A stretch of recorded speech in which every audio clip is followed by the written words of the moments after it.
Mayong gabi mga Mars, kumusta? Bisan bagyo, padayon gihapon ta no.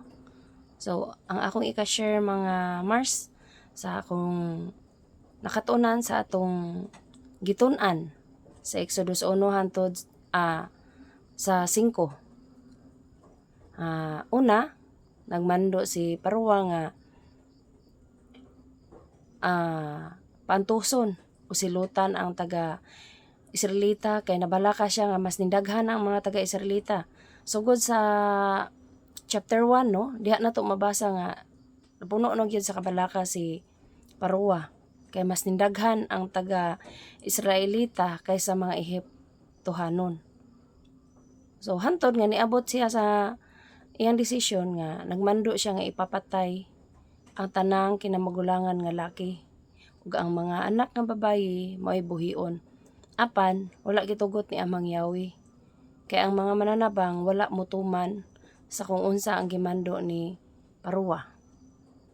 Hantod nga ning abot nga si Moses paanod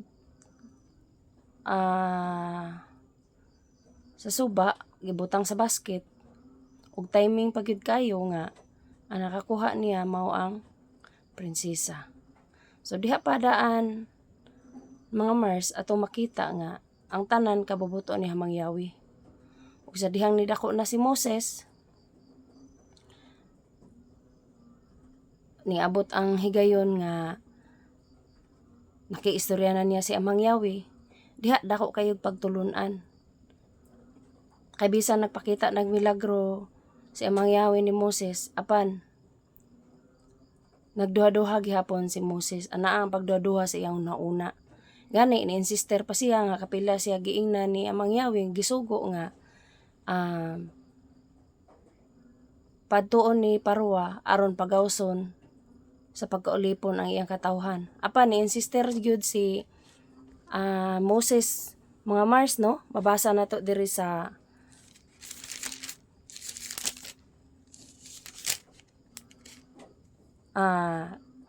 Genesis 4:13. Apan main sister si Moses, iluhim ko pagsugo lang og lain. So diha padaan murag anaa pa ang pagduha-duha sa una ni Moses. So daghan tag makatunan diri mga Mars. Bisan sa inay-hinay inanay kaysa ato ang kanunay nga pagatun-an taglima raman ka chapter apan aduna tay makuha dako nga makuha ug magamit nato sa adlaw-adlaw natong pagkinabuhi. Gani diri sa katapusang teksto sa chapter 5 versikulo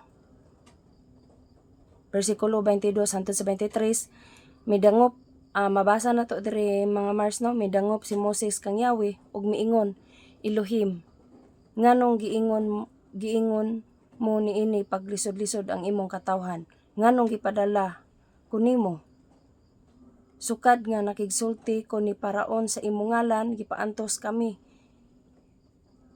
ug ang imong katawhan og wala kay gihimo aron pagluwas nila. So diri mga sabta na to mga Mars nga sa ngadto-ngadto nga mahuman na to ang storya sa kaagi ni Moses nga usa nimo madawat ang ganti gikan ni Amang Yahweh magantos usa ka. Pantuson usa ka. Diha pagsukod pod sa tong pagtuso. Diha ang atong maaplikar nato ang pagkinabuhi sa tong adlaw-adlaw nga aduna ginang pagsukod pagsulay aron ulayon ta diha pod masukod atong pagtuo. So kakuhaan nato leksyon ang kanirong kaagi ni Moses nga nagsugod pa man ta. So diri makita po namo natural na makita na nato nga natural nato nga tawo nga aduna gyud naa usahin nato ang pagduha-duha. Apan walay imposible kung maampo ta ni Amang Yahweh umangayo ta og giya sa ruwak. Kay bisan gani si Moses gipakitaan na og mga milagro ni Amang Yahweh apan anaa pa niya ang pagduha-duha. So kita mga Mars kay tao ra pud ta. Ampo lang ta ni Amang Yahweh nga kung abuton man ta sa pagduha-duha usay abuton sa kaluya nga giyahan lang ta kanunay ang iyang ruwak mao'y maga-guide nato sa matag adlaw. So mao lang na akong ika-share mga Mars no. Og Shalom kanatong tanan.